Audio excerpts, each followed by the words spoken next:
Welcome to Project Recovery, a podcast about addiction. More importantly, it's about recovery. I'm Casey Scott. That's Dr. Matt Woolley. He's a clinical psychologist and one of my best friends. Yeah, absolutely. You know what? You stood by me, and I'll never forget it. And it's probably, I get asked about you more than I get asked about my sobriety. No. I swear I do. No. People want to know what Dr. Matt's like, if he's really that cool, and if I can get him in to see you. You're like, no, he's not that cool. I go, no, he is cool. I said, the thing I love about Dr. Matt is he is a doctor. You got a PhD, right? I do. But you don't talk like you have one.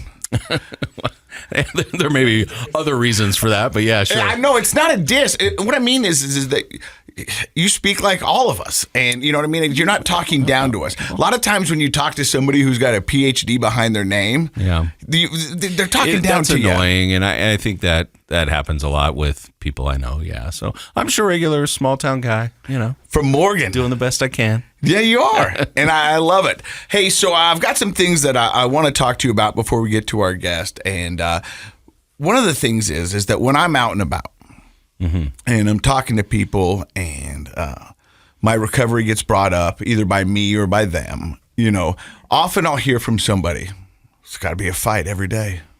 And I go, well, yeah, kind of. Does it have to be, though? And that's my point. I think for the first... Now, here's the thing. It's because people will say once an addict, always an addict. And I don't dispute that. I agree with that. But a fight every day... I don't think it has to be a fight for every day. I think, and hear me out, like the first week, I was fighting tooth and nail. Oh, I'm the sure. first month, Yeah. I was giving it all I got. And I still am giving it all I got, but it's not a constant fight. It's not something that I wake up with and go, okay, let's put on the gloves and let's go toe to toe. When I think of a fight, I think drop down, drag them out, kind of swinging with everything you got. To me, that's a fight. Every day, I recognize this disease. I show it its utmost importance in my life, but I don't fight it every day. And I don't think it has to be a fight every day. Well, I think that's the promise and potential and difference between living life in recovery versus just trying to be sober. Like living life in recovery means that you're elevating every aspect of your life, and the different aspects of your life support each other and support your sobriety. So I think over time, the more a person considers themselves living in, and that doesn't mean you slack. It doesn't mean you pretend you don't have a problem. You go back into denial. It's quite the opposite. You're mindful every day that that's something that you have to attend to and do maintenance for. I acknowledge it. But why would you want to do it for the rest of your life if every day is a total fight, right? Like that's not a reward. No, and I think this goes back to what's very important in the world of recovery. It's boundaries, and it's respecting boundaries and setting those boundaries. So my boundary is hard and simple. I do not drink alcohol. Why? Because if I do, I can't control myself. So I just don't do that. I'm not dancing with it. I'm not drinking cough syrup. I'm not trying to skirt around the issue. I go, that's a boundary that I cannot cross. And I know that. It took me a while to get there, but I do know that now. And I know for a long time, for most of you, I think from the beginning, but certainly after the first 6 months or so, you've had full commitment to that. You're not trying to almost drink alcohol, or people are like, well, I just have a non-alcoholic beer, or it's like no. It's full commitment is very empowering. It's interesting you bring up the non-alcoholic beer, because people have asked me. They go, do you want a non-alcoholic? Drinking O'Doul's. And I'll go, why? I never drank because I like the taste. I mean, I learned to love the taste, but it wasn't the taste that got me going. You know what I mean? Let's be honest. The people that are beer connoisseurs, you never start off that way because it tastes foul. And for me, I just know in my mind that is a slippery slope. Yeah, that is a slippery slope for me, is to be drinking a non-alcoholic beer. I would think for sure for anybody who's got a drinking problem. Now, for those who use it and it works for them, and yeah, sure, great, that's good for you. But for me, no. I mean, it just feels like that's back to this whole idea of maintenance. It's like, why do anything that sort of makes it a little more challenging? Now, so somebody's going to message us that we're crazy and that's what works for them. And I think you and I are both of the same mind that if something really works for a person, that's great for them. Yeah. And we're not judging it. But for the majority of people, making a complete commitment to no alcohol and not trying to skirt around the margins of that. Because addicts, that's where we live, and that's skirting around. Yeah. You know what I mean? That's where we really excel. That's what we're really good at, is pushing the envelope. And that gray area, baby. Man, I lived in that gray area. Yeah. I was way more than 50 Shades of Gray. You know what I mean? I didn't need to know that part. No, I mean, not in the book sense, but as everything I was gray in my world. Yeah, right. No. And so now there's a hard line. I do not drink. And so I respect that boundary, and it's not a fight every day. But recently you went to a golf charity event, and people were drinking pretty heavily. Yeah. And for you, that's a double whammy from a psychologist's point of view. It's like, okay, there are people around you drinking. That's one potential trigger, but it's associated with the place that you drank the most. Golfing. Or maybe not the most, but a lot. It never didn't go together. Yeah. Right. And so how did you manage that commitment when you're there? Everybody's drinking. You probably could have snuck drinks and no one even noticed after the first few holes because they were getting so wasted. Yeah. So like you probably could have even done it on the DL. How do you manage those triggers? Well, because I think I'm resolved in my sobriety. I that's it. And once again, I'm not drinking because I can't. I'm not drinking because I don't choose to. You know what I mean? And that was the difference in my sobriety. Like, and I remember people like, even if you wanted to drink, I wouldn't let you. I appreciate the sentiment, and I know where you're going with this. But if I'm an alcoholic, if I want to get a drink, I will get a drink. I can walk into Maverick, I can walk into Smith's, I can walk into any of these stores, and my pitcher's not hung up there, and I could go buy beer, I could buy whatever it is, and if I want to drink, I'm going to drink. So I don't drink because I don't drink. And I'm not trying to skirt the issue, and I'm happy in my life. I like what I'm doing. Now, the double-edged sword for me is I like the debauchery. I like those guys. I like what they represent. I like the fun that they have. And I went and had as much fun as I wanted until I didn't. And then I bowed out. And so 10:30. You went home and got a good night's rest. Yeah, 10:30 at night, I said, I'm going to bed. And they go, it's 10:30. I go, yeah, I'm tired. Yeah. And I just went to bed. And well, I like that because that's an interesting thought. If you break that down for a second, it's like you're focusing on things that you really enjoyed and doing them that were associated with alcohol, but you're having more fun without the alcohol. One is just the good time, the partying with your friends. The other is golf. And you've said 100 times you're a much better golfer and have more fun golfing now. So you didn't give up golf and the friends. You just gave up the alcohol. You know how much money you can win betting a drunk golfer? It's pretty amazing. Well, I may not be able to, but good golfers could. But that's the thing is, and I still like the debauchery. I mean, I do, and I don't mean debauchery. But I know you're a fun-loving guy. Yeah, that's your personality. I like the ruckus behavior. I like the cards. I like the messing around and stuff like that. And once again, once I got to my sobriety, it says I don't drink because I don't drink. No other reason than that. I am not the best person I can be with alcohol in my system. Right. And so I don't drink because I'm not good at it. Yeah. And it's as simple as that. You can drink, you can do whatever you want. I normally duck out of the party when somebody's talking to my shoulder, explaining the world's problems, and I got to act like I care. Deep philosophy. And I got to go, hey, listen, this is just painful for both of us.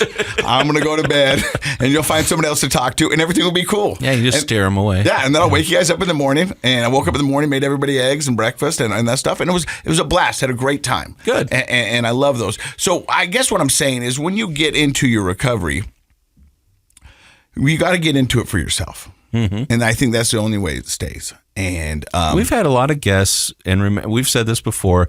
It sort of, I didn't understand it, and it rubbed me a little bit the wrong way when guests would come on and they say that I prioritize my sobriety above everything else, including my spouse, my family, my job, even God. It's number one. Because anything I put above that will be the first things I lose if I relapse. And I get that now, and it makes sense. And that attitude carries the day. Like if it really is your number one priority and you can live in recovery, not just white knuckle through sobriety, then you open yourself up to enjoy all those other beautiful relationships and things in your life. If I don't remain sober, I don't get to do any of that other stuff. Right. And so it's as simple as that. So I acknowledge it every day.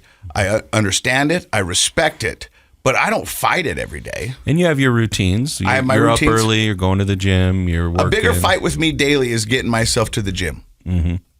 That's good. You know what I mean? And that's a bigger fight for me daily. Not to pick up a beer. But that shows your progress, yeah, right? not a big fight. Yeah. But making me go to the gym, yeah, it's like, come on, man. Yeah. But yeah.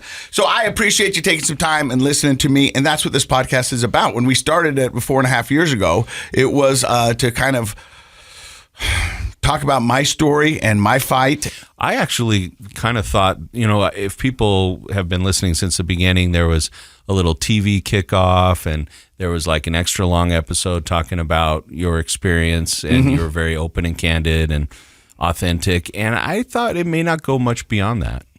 But guess what? There are a lot of addicts out there. Oh, it's crazy. And families of addicts and friends of addicts. And alcohol is no respecter of persons. And drugs and alcohol are everywhere in our community. And it just so turns out that there's a lot of people that related to your story. So this morning I was doing a live TV for KSL here in Salt Lake City, Utah. And we were at this thing called the Pinners Conference.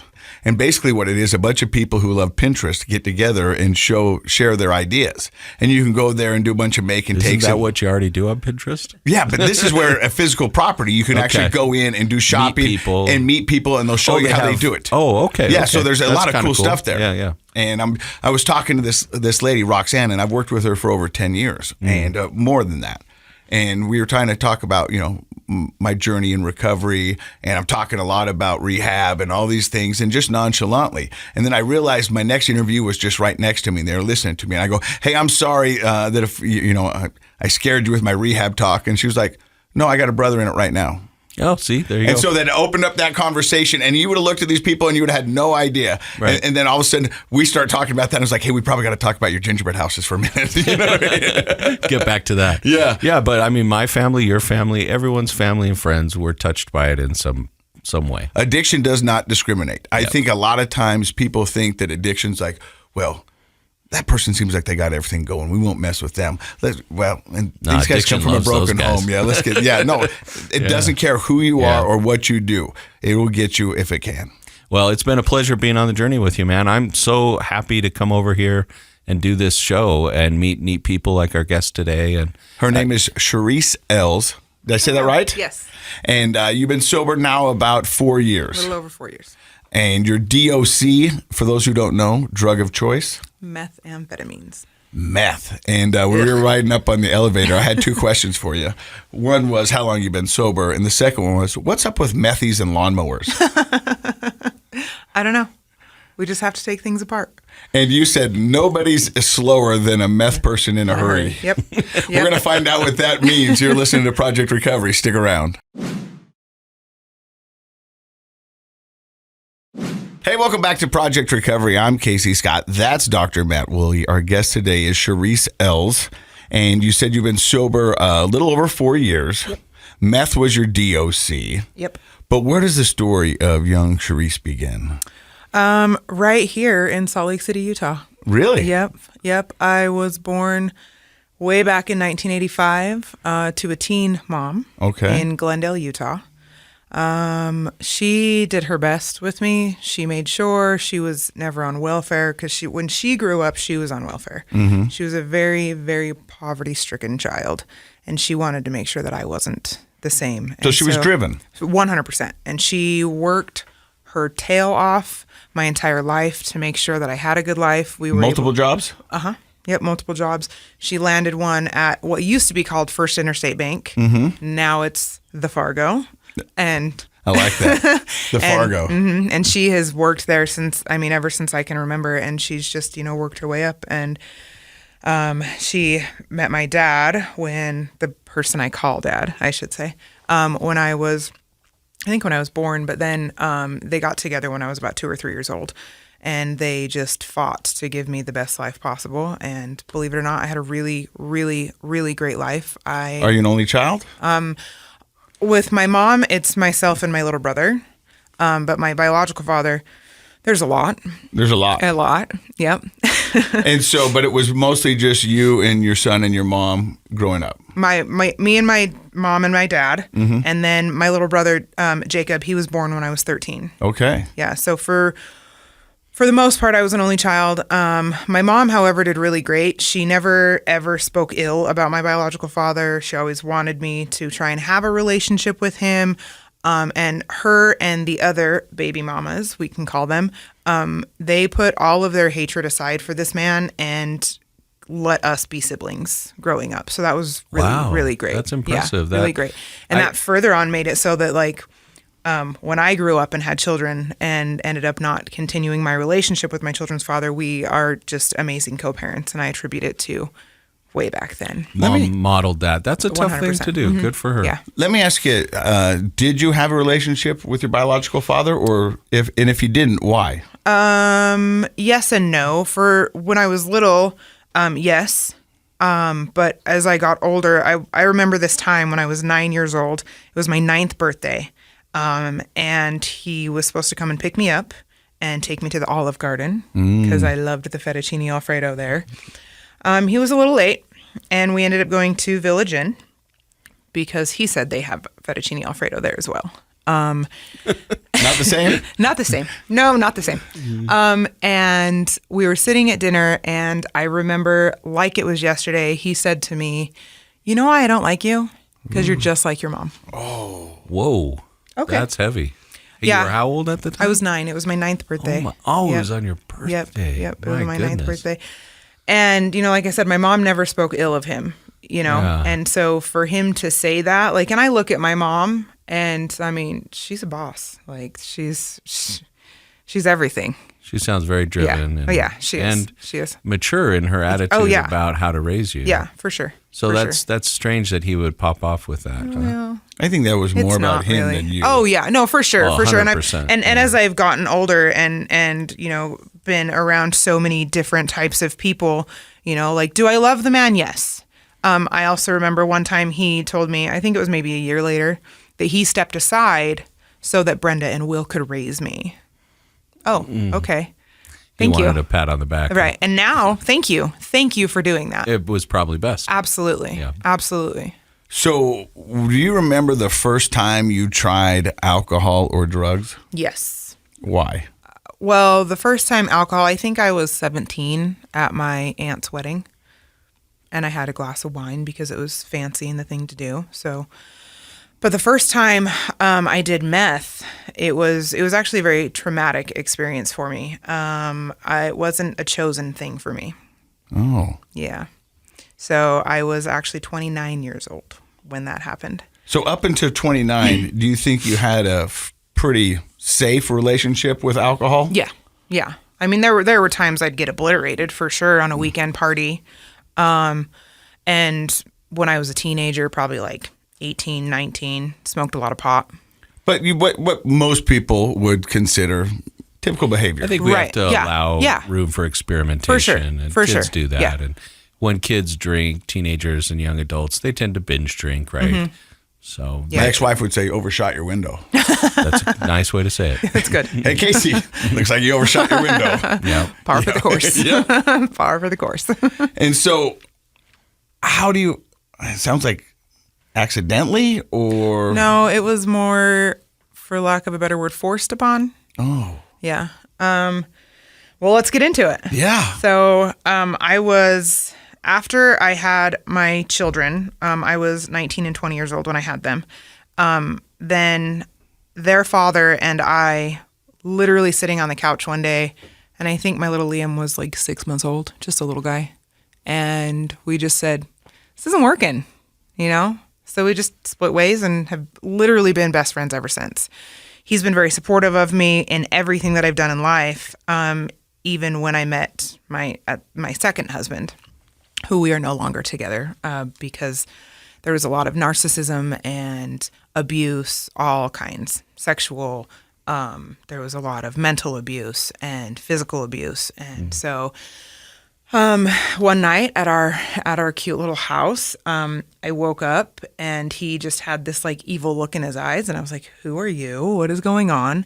And he informed me that he had done some meth. And at the time I was mad because I stuck my nose up to people who did drugs. Like I didn't understand because my mom made sure that I was very, very put away from all of that. Sheltered. Yeah, very sheltered from that. She has a brother that was a hardcore drug addict for a very long time, who also now is in recovery and doing great in his life. But my mom didn't want me to be a part of that. And so I was angry, and I'm gonna get out, and he didn't. And we were sitting at the kitchen table, and he had some crushed up on the table, and really just shoved it up my nose and plugged my nose.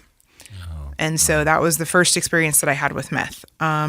Looking back at it, like, I'm not mad at him for it. Why not? You know, because if not for that moment, I wouldn't be who I am today.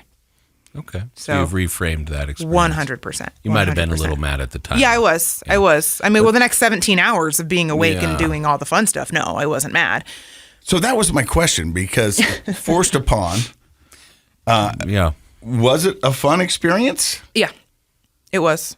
It was. But it might have been scary and a little panicky. It was. Yeah, when it was he's, super at first, You know, panicky having and something scary. like that forced upon you. Yeah. But at some point, he had a conversation with you. See, this is fun, Yeah. don't you think? Yeah, and it was. And we went from doing it like maybe once a year, recreational, and then like the abuse got worse between us, and then it just got to the point where after I finally decided to leave him, he knew the one thing that could hurt me was to make sure that I never saw his children that I raised. And so he did that. And from there, I didn't know what else to do. So I was just like, screw it. Let's do some meth. So that was your thought process. Yep. So it was sort of, would you say, partly self-medicating to deal Yeah. with this Yeah. stress and loss and Yes. sadness of all those relationships? Yeah.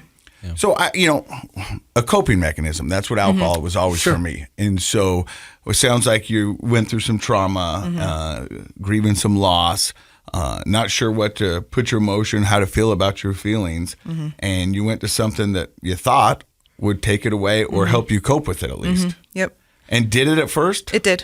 It did. And the people, like, I was very fortunate to be, I guess they call it an addict that can function, a functioning addict at first, at least. That's a lie for everybody. Well, for sure. But at the time, I made yeah, myself believe that I for get sure. it. I was a function. I had a job. I still took care of my kids. I still paid my bills. And that's a common way to justify use, right? Right. Is like, I'm not like them. everybody else. Exactly. I'm not like I go to that. work I'm every paying day. my bills. I'm Right. doing stuff, yeah. Right. I'm not hawking stuff for meth. I got Right. cash. Right, exactly. And then I learned how to sell meth.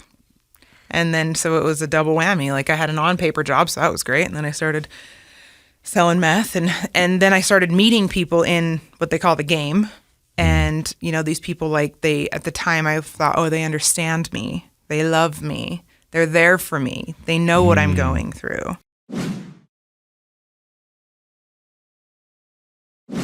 How quick did it escalate?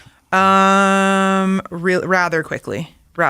I mean, are we talking, so, you separate from husband number 2. He won't let you see the kids you raised. You're feeling down, starting to self-medicate, and start doing meth. Does it go every day, or does it at first start out once a week, every other day? Yeah, I would call myself a tweekend warrior. Or tweekend? A tweekend warrior. I think that's a new phrase for the show. I've never heard it. So on the weekends, and then it would just progressively be every day. Then it's Monday, and then, then Tuesday. and then it's every day of the week. Well, I mean, that's how it started with alcohol. Yeah. I mean, I was... I think that's a pretty, the week gets a lot shorter, right? The weekend gets a lot longer. I was drinking on Taco Tuesday, First Thursday. Right. Hump day, Wednesday, you got to have a drink on Wednesday. That's right. That's right. Thursday's almost the weekend, so you Yeah. do it then. Yeah, got to celebrate. And so then it started going quicker. Yeah, quicker and quicker. I can tell you now, the entire length of my addiction went from the age of 29 to 34. So in the grand scheme of things, 5 years is really not that much time. But I went from having everything to a prison sentence. So. Ooh, we're going to get to that in a Yeah. second. But how does it start to unfold for you? Because, I mean, to end up in prison, I mean, it had to start to deteriorate, fall apart, if you will. Yeah. And so how did you lose your job? I actually ended up quitting. I never really got fired from a job. Had you stayed, would you have got fired? Probably. Because I think that's a lot of times that people say. They go, Probably. well, I didn't Yeah. get fired. Well, Yeah. if you would have stayed, Yeah. you would have been fired. Yeah. You just Right. beat him to the punch. Yeah. Yeah. I would have definitely gotten fired because I would have started calling in more. But then I was able to get jobs, like I was an Uber driver. Yeah, that was That makes me feel safe. careful.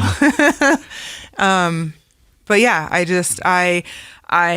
ended up, after I had moved out from the house that my husband at the time and I lived in, I had moved out and got an apartment, and he was also using at the time. And I mean, it's not his story, it's not my story to tell, so I won't get too far into it. But there was one time my kids walked to school and they came home and told me, Mom, I'm pretty sure I saw him following us to school. Like, I had moved them schools. And so there was a time he had come over in the middle of the night, banging on my door, like wanting pictures. And I'm like, what are you talking about? What pictures? Like, I thought, because I was twacked out, I thought, oh, you want to come in my house and take pictures because you know, being very sus about things. And then I had gone to work one day. I was working for Obamacare. And my sister was living with me, and she had called me and said, hey, he's here because he wants to take pictures, again with the pictures. So I get home, and I remember him running after my car with a mallet. Wow. And my apartment complex got it on video. And so they called the cops, and they, you know, I did a statement, and the city of Sandy asked me to put a protective order on him, which, okay, you know, because at this point, like, there is no reconciling this relationship. And so after that, 2 days later, I got an eviction notice on my door. Not because I didn't pay, but because I was disturbing the peace. They didn't want that kind of nonsense. Exactly. Don't blame them. Who No. does? And so let me ask you this. Where are your kids during all of this? For the first few years, they were still with me. And then as soon as I lost that apartment, I guess it wasn't the first few years, it was in the first year. As soon as I lost that apartment, so I left him in February of 2015. And this was September of 2015 now at this point. So I went to my mom, and I pretty much said, I am going down a bad path and I need help. And my mom, knowing that she raised me better, said to me, well, your kids can stay here, but you can't.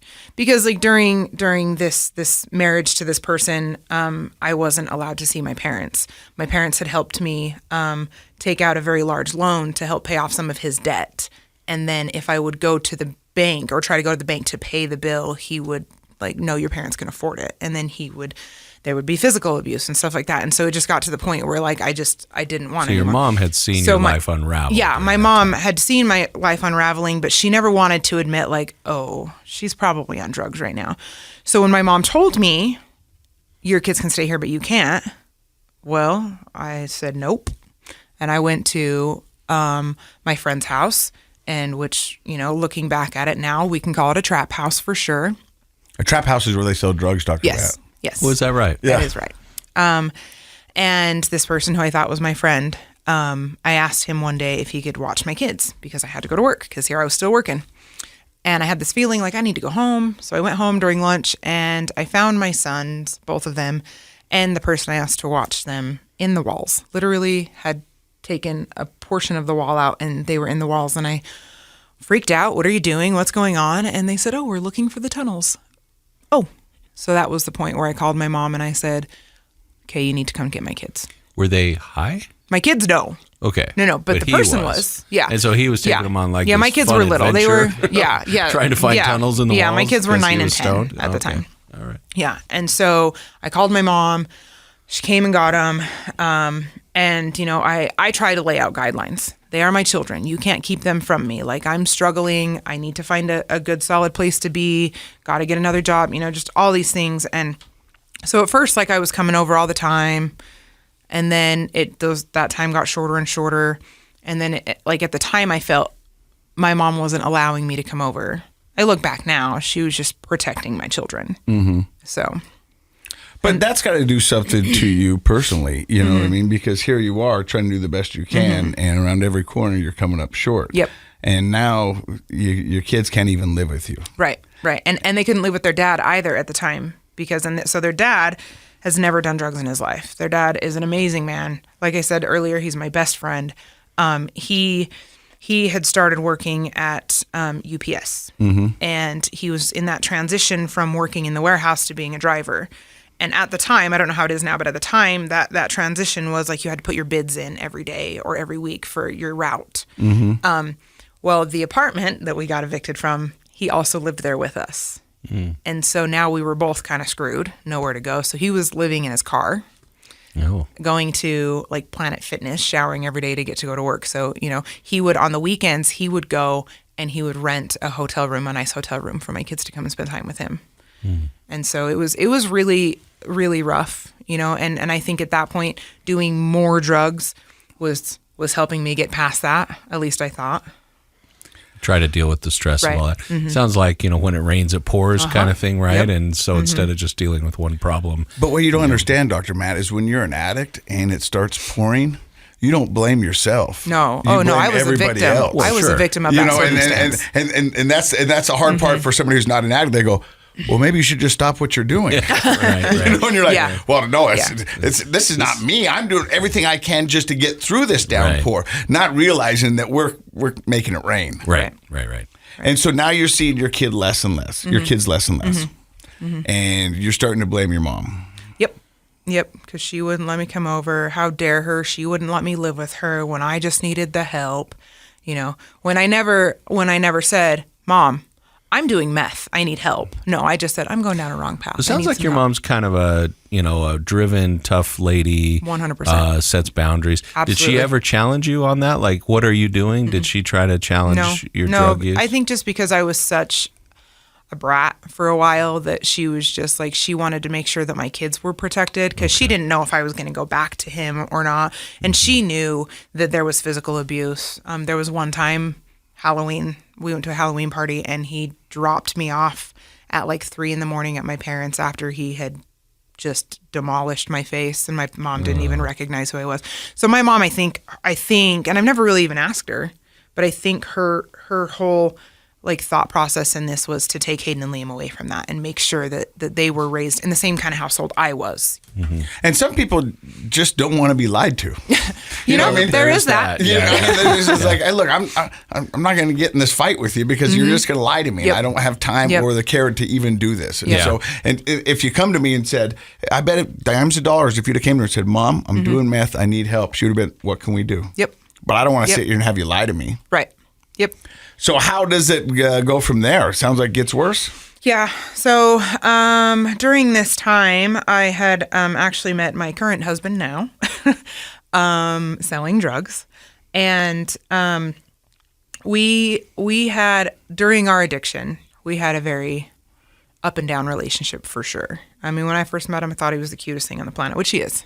Don't get me wrong.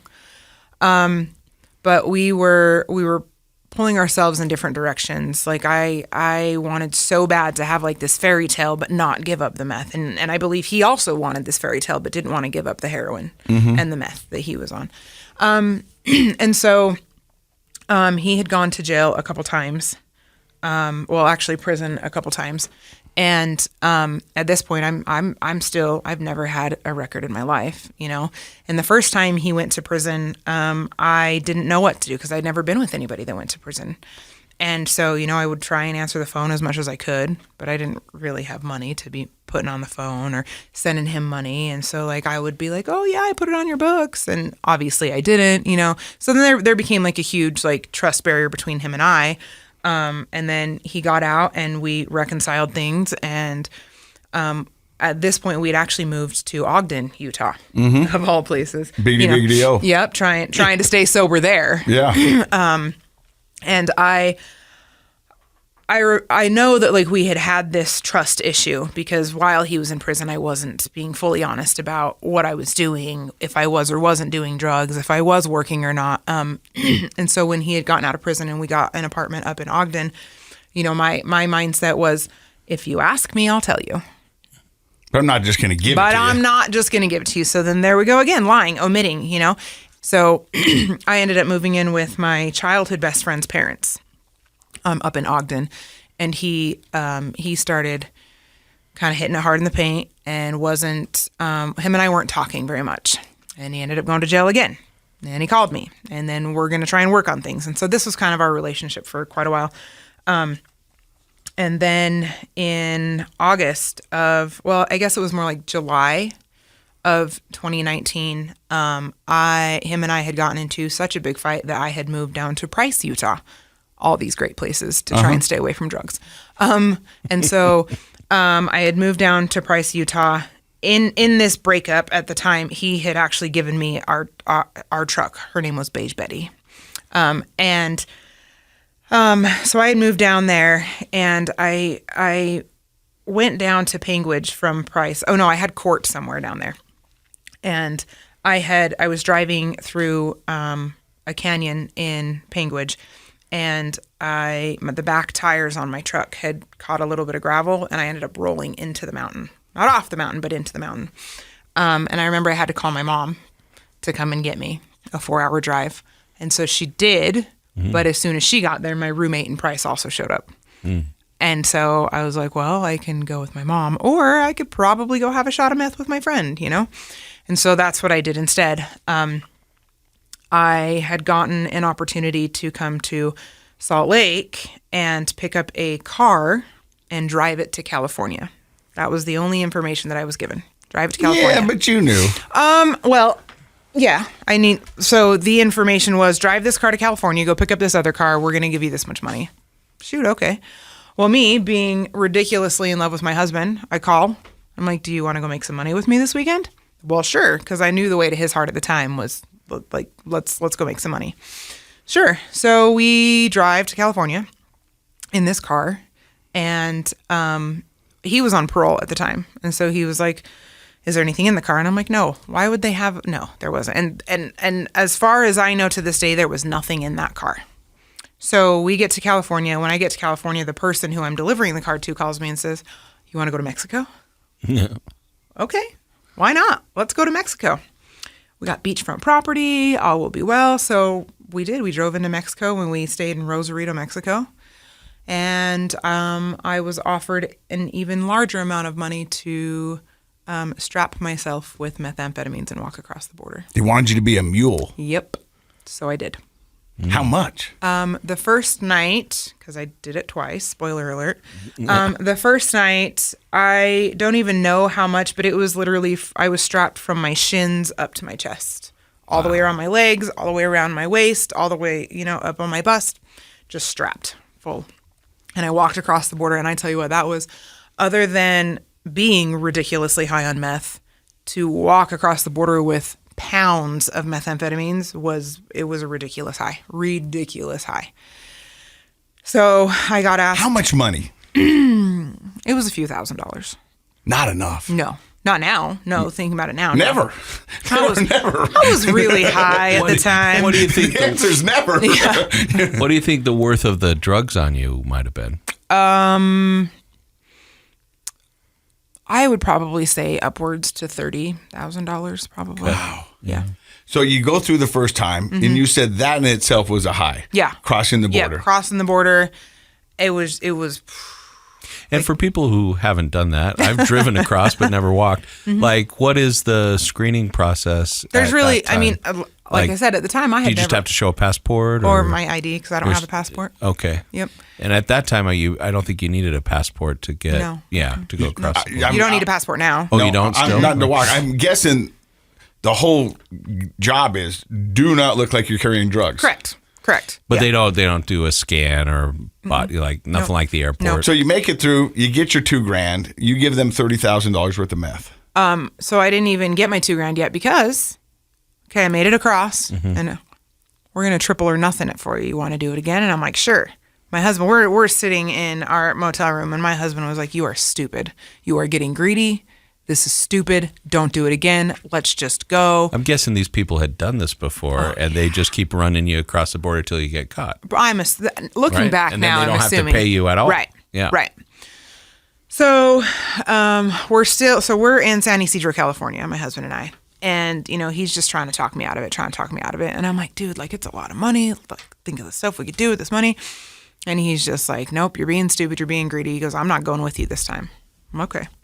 So he had gone into Mexico with me. He had walked out a few hours before because he was on parole. Like, we're not trying to make it so, suspicious. And I didn't want to throw him back in prison. Yeah.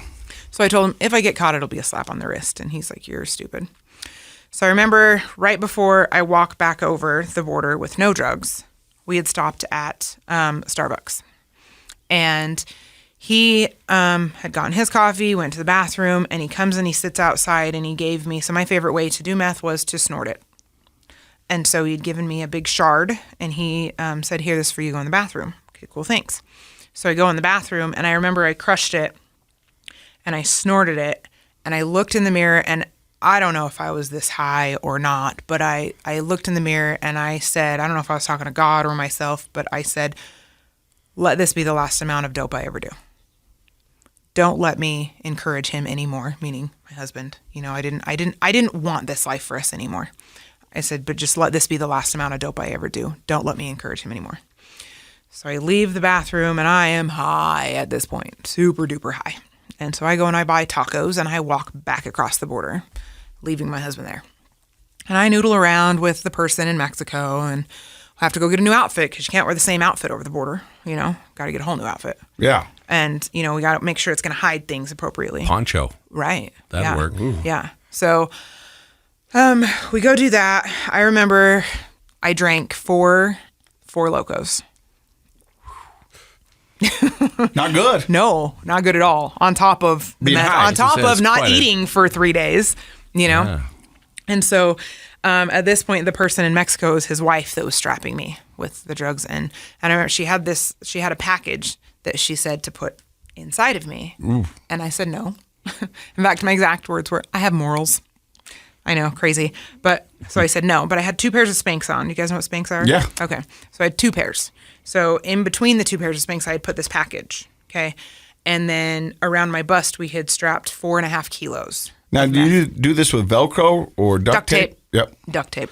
It was There's duct just tape. another use for that tape. Yep. I like the engineering mind you got going I think it was on actually there. Gorilla Tape, Yeah. to be honest. Well, you know, it's actually duct, D-U-C-T, Yeah, not because it's made for the D-U-C-K. ducks. Yeah, I Yep. knew that. Yeah. Yep. Thanks, though.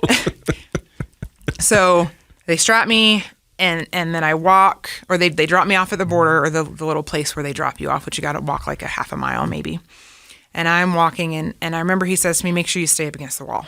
I'm like, okay. So I'm staying against the wall, and I don't know if I tripped or what, but I had flip-flops on, and I was wasted, and I may have tripped a little bit, and this officer stops me. Or I'm walking, and he says, ma'am, and I just am like, nope, just keep walking, just keep walking, just keep walking. And he goes, ma'am. And I turn around and he goes, what do you have on you? I said, nothing. And I just kept walking. He goes, you need to stop.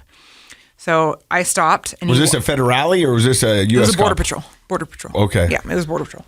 And he had his dog with him, and his dog kept like hitting where that package was, the package that they wanted to put inside of me. And I was like, can you get your dog to stop? And he's like, stop. I'm like, hitting me. And he goes, well, maybe if you'd take the drugs out, we wouldn't have this problem. I don't have any drugs on me. I don't know what you're talking about. And so if you couldn't tell, I'm a tall woman. I'm 6 feet tall, just about. And this officer was really short. And I was looking down at him, and I was angry with him. I was so mad. And so I try and pull out my phone to try and text like a word so that the person on the other side knew, like, I'm not coming back. You should probably just get on the train and go home, you know? And so he tells me to put my phone away, and he gets a lady officer to come over. And at first, like, she starts feeling, and she can't feel anything on me. And I'm like, yeah, I'm going to get away with it. And so then she takes me into this big, like, cement room, and she just starts patting me down even more, and she feels the duct tape on my side. She said, what is this? And I said, I'm very large busted, and I'm just taping them down. And she didn't think that was funny.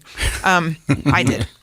But so she then unstrapped me, and then I had pulled out the package that the girl had asked me to put inside of me. And so the officer said, look, and she pointed at it, and there was a slit in the package. So how, you guys know those freezer safe, like suck all the air out? Yeah. Ziploc bag. Yeah, but it's not a Ziploc. Like, it's the actual like machine kind. Yeah. And so how they did it is they wrapped it twice in that, and then they would saran wrap it and wrap it again. So there's no way, unless you purposely put a slit in it, that there's a slit. So there was a slit in it, and there was like some powdered stuff. Okay, whatever, I'm caught at this point. Like, I'm thinking, all right, book and release me. I get to go home. So do you think you were set up? Yeah, now I do, yeah. Because after I got the papers, so they had taken me, I thought they'd take me to jail, they'd book and release me, and I'd get to call my mom, fly me home, call it a day. No, that is not what happened. I got to sit at the border for 8.5 hours, and they brought in the FBI to ask me questions. And I'm a very sarcastic person, and that is how I deal with things. And FBI loves that. well, this guy, his name was Ryan, and he kept telling me, like, you are an intelligent human being, and I'm like, yeah. Why did you do this? I'm like, for the money, and I'm being honest with him, and he's like, what's the guy's name? And I said, if I give it to you, are you going to go to Mexico and go get him? No. So these are my drugs. They're mine. So after about 2 hours of interrogation, they were like, okay, so these are just your drugs. Yep, they're my drugs. So they slid a piece of paper over, and it was an indictment waiver, meaning nobody else could ever be indicted on this case but me, because I'm taking full responsibility. I went to Mexico and I got the drugs. They're mine.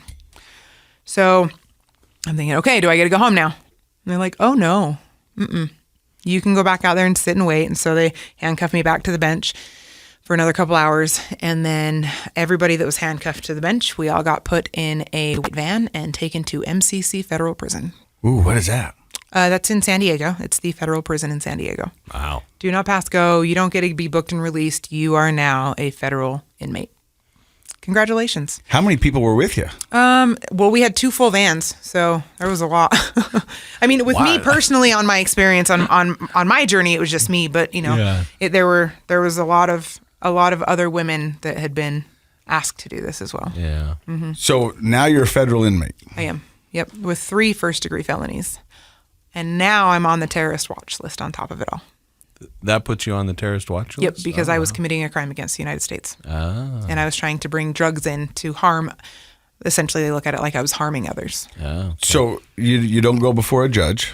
Well, yes, I did. I go before a judge, and then, well, I guess it was probably 7 days before I went before a judge. But before that, I had an attorney come and talk to me, and he had brought these papers, And again, I'm still thinking, I'm getting a slap on the wrist. Like, I've never been in trouble a day in my life. I have a suspended driver's license. Like, woo. And I love her optimism. Yeah. Right? At the time, because like I said, and so he brings in this huge stack of like my case, and it says right on there, minimum mandatory 10 to life. Oh, what? And I was like, well, but, and I'm trying to plead my case to this lawyer. Like, I've never been in trouble. There's got to be something I can do. Like, plea in abeyance, something. And he was like, nope, minimum mandatory. I didn't like him, so I fired him. And so then my next attorney comes, and he was a great guy. He was like, you know what? What's the worst they're going to do? Say no? Yep, that's the worst they're going to do. So he thought that they could get me down to 6 years. Okay, I'll take 6 years over life for sure, any day. Still, though, that must have been daunting. Yeah, it was. I mean, it was scary, because I wasn't really scared until that moment of, oh crap, like, I'm never going to see my kids again. They're going to have to talk to me through a telephone all the time. Like, these are the things that like started like my aha moments of, what have you done with your life, you idiot, you know? And so that was August 12th, 2019 is when I had gotten arrested, and then they took me to MCC Federal. In that paperwork that they had given me, it had stated the purity of the methamphetamines that I had, and it was 0.02% away from being 100% pure. Ooh. Yeah. And does that influence the charges then? It could, but at the time that I crossed the border, the drugs are classed 1 through 5, right? Worst being 1, least being 5, what have you. Number 1 was meth at the time. And the amount of meth that they had caught me with was 4.5 kilos. So I was pretty screwed on that one. And then the next was heroin. And then the next, I believe, was cocaine. And then the one after that was fentanyl. So like this was right before fentanyl became like this huge, terrible thing. Now, do you imagine fentanyl's number 1? Now, yeah, it is now. 3 weeks after I had been arrested and my charges had been given to me, that's when fentanyl became number 1. So that slit, there was 1.75 grams of pure fentanyl in that slit in the package. Why would they set you up, do you think? Like, because they didn't want to pay me. Ah, okay. So they were just tired. It was just a way to get their drugs over the border. So the mule. Yeah. So they have so much extra that's worth it to them to get you because caught. the first night I had so much, and then this night, and I thought to myself, 4.5 kilos, that's a lot. But then these girls that I'm sitting there with, like their Suburbans were full, like their tires were full, like 136, 140 kilos. Oh, wow. But yeah, so I mean, They were just getting rid of you. Yeah, I was small business for sure. So the lawyer says he thinks he can get you down to 6. Right. And you go, okay. Okay. Yeah. Like, sure. What can I do to get good time? What are the things that I can do? You know? And so after I had spoken with the second lawyer, they had actually transferred me to the Chula Vista Police Department. So in the Chula Vista Police Department underneath, there used to be a female federal holding cell. And the police officers, not even COs, but police officers were our babysitters. And it was in a basement. There were no windows. So for the next 8.5 months, I stayed in the basement of a police department with a bunch of other girls. Yikes. Wow. Yeah. No yard. Like if we wanted to go out in the yard, it was in the parking garage of the police station. So like I didn't see the sun. So you were really indoors. Oh for yeah. that Yeah. We whole didn't even time. have a kitchen. Like we had our food like was brought into us in these little like microwavable dinner things that were terrible. Beans in every meal. I don't eat beans anymore. I will never eat a bean ever. So 8.5 months there. Mm-hmm. Then what changes? So like I said, it was August 12th that I get arrested. And I try and call my mom. She doesn't answer. I try and call my dad. He doesn't answer. I try and call my oldest son. Doesn't answer. My youngest son doesn't answer. Try to call baby daddy. He doesn't answer. Called my husband a couple times. He did answer, but he came to the conclusion that like I'm probably going to change my life after this, so he probably shouldn't talk to me because he wasn't ready to change his life yet. So I talked to him a couple times. After about 30-something days, my mom finally answered the phone. And she said to me, "Got yourself into a pickle this time, didn't you?" I said, "Yep." She said, "What are you going to do?" I said, "I don't know." She goes, "Well, you got a lot of time to think," and hung up the phone. Okay. So then I tried calling my kids some more, and my youngest son answered the phone at about 60-something days that I was in there. At about 90-something days, my oldest son, Hayden, it was his 15th birthday. Ooh, this part makes me emotional. He was telling me all about how great his birthday was, because it was his birthday, 15th birthday, how great his birthday was. And so I asked him, "Can you send me some pictures? It sounds great." And he asked me what my federal U.S. Marshal inmate number was. So that time, like he's my firstborn, like he's the one who changed my life all around, you know, for him to ask me what my number was, I felt like I was no longer his mom at that point. So like, my husband used to tell me this quote, and it was my favorite quote, and it goes, "Every life has its waking moment." And so my son, Hayden, is my waking moment. The first time that he was born and up to that day. And so from that moment, like I just knew that I had to change my life. And so at this point, my lawyers come in every week to talk to me, like, here's the things you can do. Go to NA meetings, attend church, do, you know, even though you're counted out, there's still things you can do to try and get good time and show that you're doing all these good things. So, about December, I find out that my lawyer is going on paternity leave. And I'm like, "No, I really like you. Like, what are we going to do?" So the person who replaced him, her name was Jessica Olive, and she was the best attorney on the planet. The best. She came in, just this cute young little thing. And I was like, "What can I do?" Like, what? And she goes, "What do you want to do?" And I said, "I don't know. Credit for time served, like maybe this." And she goes, "All right, let's ask." Oh, okay. So during this time, I'm writing my parents' letters. I'm writing my kids' letters. I'm writing my husband letters. Like I am trying to find forgiveness for myself. I'm writing my grandparents' letters and letting them know, like, here is everything I've ever done. I'm a jerk. I'm sorry.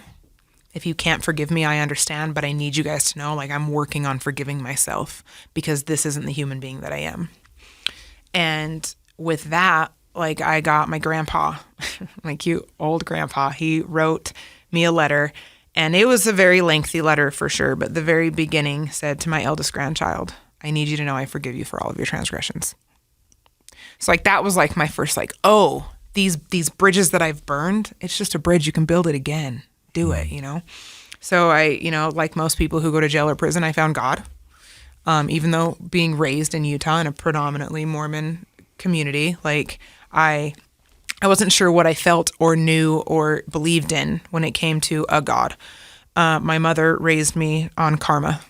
you get what you give, you know? And so I opened up a Bible and read the entire Bible while I was there. And I worked on a lot of things. And so during all of this, a pandemic started. Yeah. And like I had no idea what was going on outside because we didn't get to see outside. I remember that I think it was January 2020. I found out that I could be bailed out for free. The person who bailed me out just had to be worth $15,000. That was it. So I asked my mom, and she said no. And a lot of people, when I tell my story at work, they'll ask me, were you mad at your mom for that? No. My mom didn't tell me no a lot in my life. And she knows when I need to be told no. And that was the time that I needed to be told no, for sure. So who'd you call? I stayed there. I knew at that point, like, God has a purpose for me to be here. So just continue on this path. And so I was supposed to go to court. I think it was end of February, but it got canceled. Why? Because of the pandemic. And then I was supposed to go in March, and then it got canceled. And during this whole time that I'm there, from August now all the way up to March, like I had missed every important thing that I had never missed, even on drugs. I missed every football practice. I missed every birthday. I missed Christmas. I missed Thanksgiving. I missed the first day of high school for my, like, I was missing all of these super important milestones that I had never missed before. So March comes around, and again, my date gets pushed back, and I'm just like, what is going on? And I remember I got an email from my mom, so they could email us, and then the lieutenant would print it off and give it to us. And it was from my mom, and all it said was, we're okay. What do you mean we're okay? Well, then the first one finally came through, and it was the day that Utah had their earthquake. And so my mom was trying to tell me. Well, that night, I had called my mom, and she said, have you heard the world is shut down? What the hell? What do you mean the world is shut down? And so, like, you know, the lieutenant and all the officers were trying to tell us, like, this COVID thing isn't really that big of a deal, which for us it wasn't, because we were quarantined already. We were super quarantined for sure. You know, you were the original quarantine. Yeah, the OGs. Yes. Yeah. So, you know, I'm asking my mom to call my lawyer because I couldn't get a hold of my lawyer. Like, what's going on with my date? Like I need to know what's going on. So my mom, she kept emailing me. Okay, it looks like it's this date. Okay, it looks like this date. And I'm like, I kept telling myself, I swear to God, if I have to spend my 35th birthday in prison, I am gonna die. You know, and so my mom messages me and says, okay, you have court April 3rd. Okay, April 3rd, we'll see. April 3rd rolls around, and it is 4 a.m, and they wake me up. Cherice, get up, let's go. I'm going to court today, cool. So I'm the only one in the little bus thing, and then I get to the courthouse, at the federal courthouse in San Diego. I'm the only one there. Like if you go, the couple times that I had gone before, there were a whole bunch of people, like there's 20 of you in a cage, and there's like 10 cages, you know? So there was a lot of people. This time I was the only one there. The officer comes and gets me, takes me into the courthouse or into the courtroom. And I remember I look at the podium, and there's not my lawyer. Oh, really quickly, my lawyer did tell me. She came and saw me a week before this, and she said, your judge hates sarcasm. Lovely. Lovely. What am I going to do? So she said, you just sit there. Yes, sir. No, sir. Just be truthful, honest, whatever. So I get there, and my lawyer is not there. But the guy who's standing there has 2 cell phones. My mom's on one, and my lawyer's on the other. And he is standing in for my lawyer because my lawyer had just gotten COVID. Oh. Of course. And so I'm sitting there, and, you know, the judge, it's federal, so they know everything about your life. And he goes back, and he's like, you know, you've never not had a job. So I don't understand, like, what happened, you know? And I just told him, like, I'm a drug addict, and I was just down a wrong path, and I just didn't know what else to do with my life. And so the guy that was representing my lawyer said, we are asking for credit for time served. Excuse me. And we are asking that she do community service for 200 hours, specifically working with unsheltered addicts, just so I could see where I would have been. and 6 months of in-home incarceration. And the judge, he looked angry, but he wasn't. He looked and he said, you know what? I'm going to grant this for you. As of April 6th, you will have credit for time served. You will have this amount of time to get on an airplane, to go home, check in, and, and then you'll be in home incarceration for 6 months. Okay, cool. So, by the way, April 6th is my birthday. Oh. Wow. I know. So you didn't have to I spend did your not have birthday to there. spend my birthday there. When I got back to the holding cell, all of my stuff had been moved from my cell into this other cell, which was the medical cell. That was the only cell without a phone in it. All of our cells had phones in it, but that one didn't. And I'm like, how am I supposed to call my mom? How am I supposed to figure stuff out, And I was like, why are you putting me here? And they're like, because you've been out in the world. Oh, yeah, you can't go back So to I can't general go. population. Yeah. And so I couldn't go. And it was a very, very small place. Like, it was shaped like a U, and there was 1, 2, 3, 4, 5, 6, 7, 8, 9 cells. That was it. Like, it was very small. Mm-hmm.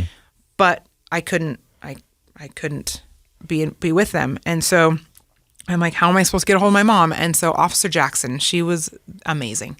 She was texting my mom, and she would come over and show me her cell phone, and just getting everything. She made sure that I had my ID and my property so that my mom could get my plane ticket home. My lawyer's assistant came and picked me up at 8 a.m. on April 6th, stopped at Starbucks because, good God, I needed a good cup of coffee. And she dropped me off at the airport, and I got to the airport, and I flew a lot when I was a kid. My grandparents live in Vegas, so, every summer I'd go. Airports are busy. It was crickets. It was a weird time. Yeah, nobody was there.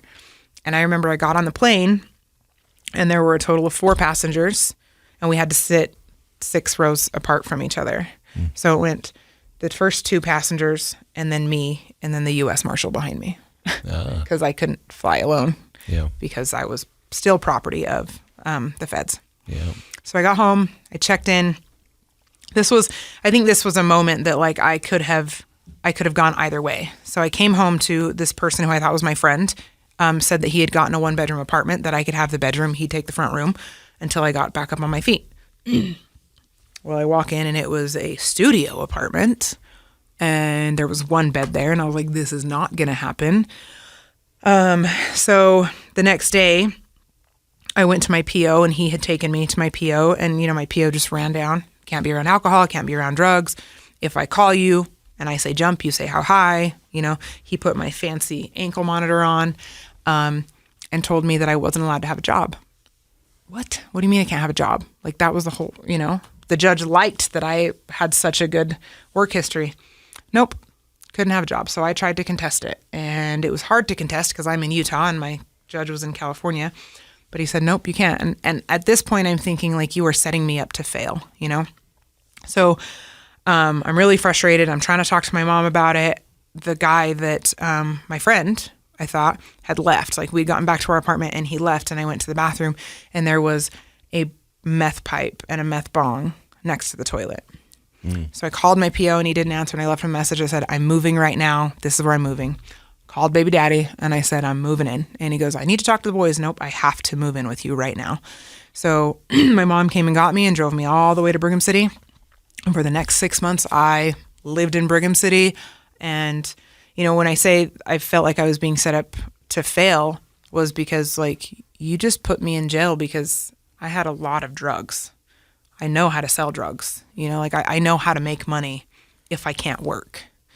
Well, thank goodness for the pandemic and the money that we got for that, So I was able to give half of that to my kid's dad, so I didn't feel like I was a burden on him, and I was able to give him some kind of money. But I also had to travel from Brigham City to Murray, Utah, once a week or twice a week because I had to take MRT, which is moral recognition therapy. I had to do one-on-ones with a therapist. I had to drug test twice a week, and I had to pay for this. Oh yeah, I've been there. Yeah. I had to pay, and there was the judge wouldn't waive the fees, and I'm like, oh my gosh, what am I supposed to do? So I did it. I did everything I was supposed to. And so on October 7th, I showed up at my PO's office. I said, take this off, And he did. He took it off. And on October 8th, I applied for Wasatch Recovery. And I was hired on October 17th. And I've been there ever since. And what do you do for them now? I am the operations manager at our outpatient building. So I run the outpatient building, everything from day treatment to our GOP, as well as our sober living. So your rehab was a federal rehab. Yes, it was. It was 8 months under a police station. Yes. Quarantined during a pandemic. Yep. That's a wild story. Yeah, yeah. And that's just the reason I got sober. That's all that is. Well, so I'm curious about, you got sober by force. Mm-hmm. You were locked away. Right. And then you get out and you go to your quote unquote friend's house. Yeah. And there's the opportunity to do drugs right there. Mm-hmm. Was it tempting? No. Tell me why, do you think? I think just... What had happened for you in that time? My son asking me for my number. Yeah. And just knowing that, like, I was not raised to be this human being. I disappointed not just myself, but everybody who has ever loved me. Mm-hmm. And when I got off the plane, my mom came and picked me up, and she drove me to the In-N-Out in Farmington, and because your girl needed a burger, no, I get it. And in the parking lot was my kids' dad and my kids, and Hayden, my oldest, he came and just gave me a big hug, and I remember my son Liam sitting in the backseat of his dad's car, and he just put his head down and he just started crying,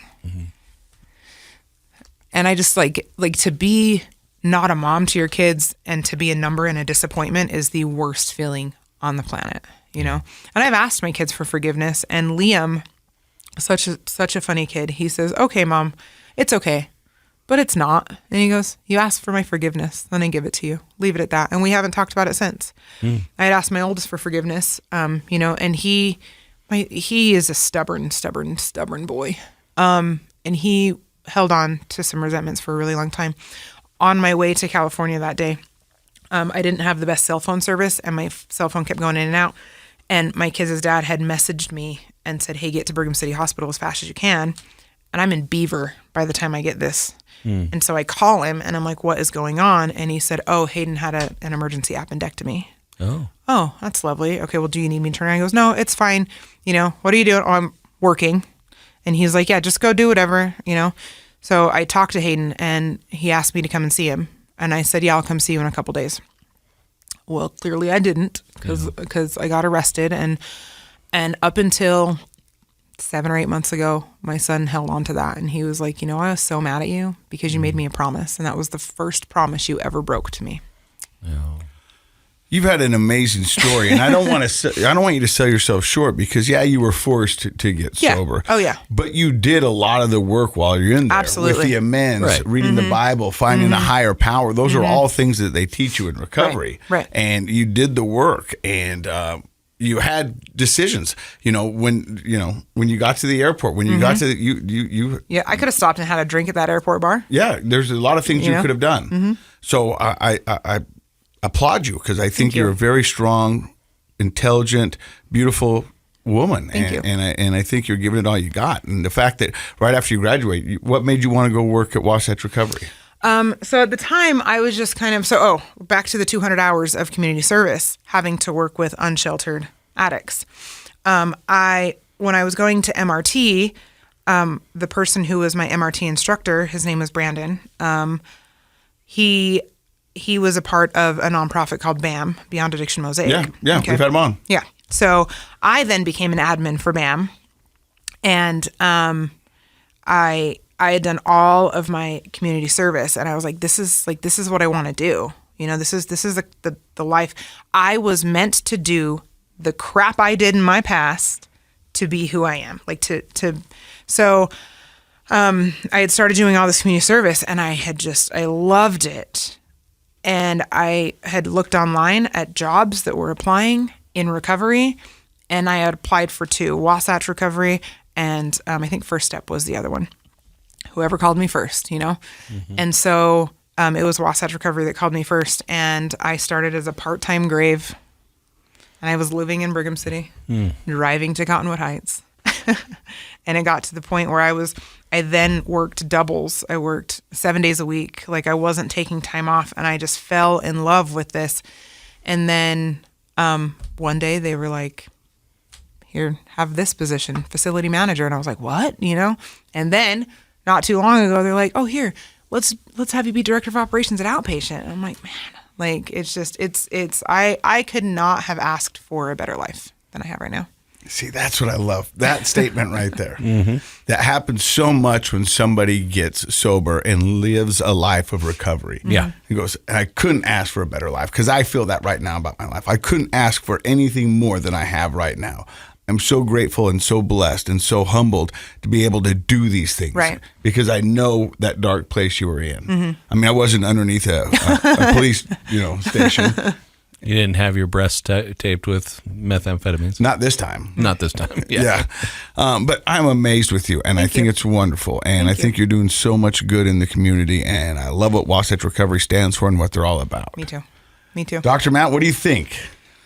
Well, it's just one of the things you mentioned briefly is sort of something that has been a theme of my work this week. Like, I'm a therapist, and I work with lots of people on lots of different things. And one of the things that keeps coming up each day with at least one person this week, I've noticed, is this idea of people holding on and regretting their past, and it's kind of weighing them down in the present. And, as a therapist, the goal is to help people reframe that and say, well, those situations were unfortunate or unhealthy, but I got something out of them. Right. What can I take with me into the future that I learned from that? And just I don't remember exactly how you said it, but you said something like that. And I love that. Sometimes themes pop up in a person's life, so that you just emphasize that theme of my life this week is, that is the healthiest way to be, is to say, sure, I wish in some ways, on some level, I wish I hadn't had hardships, right?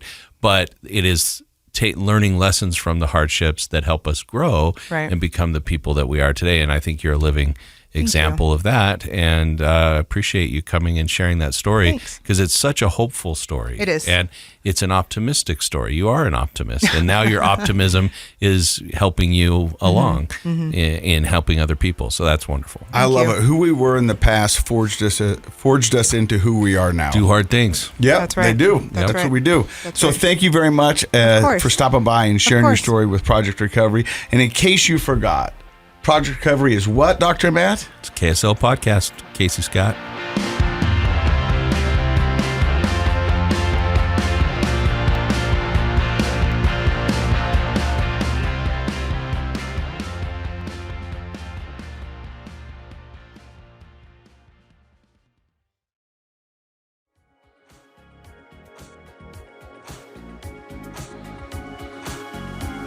The contents of this program are for informational purposes only. The program is not intended to be a substitute for professional medical advice, diagnosis, or treatment. Always seek the advice of your physician, licensed therapist, or other qualified health provider with any questions you may have regarding a medical condition. Never disregard professional medical advice or delay in seeking it because of something you've heard on this program.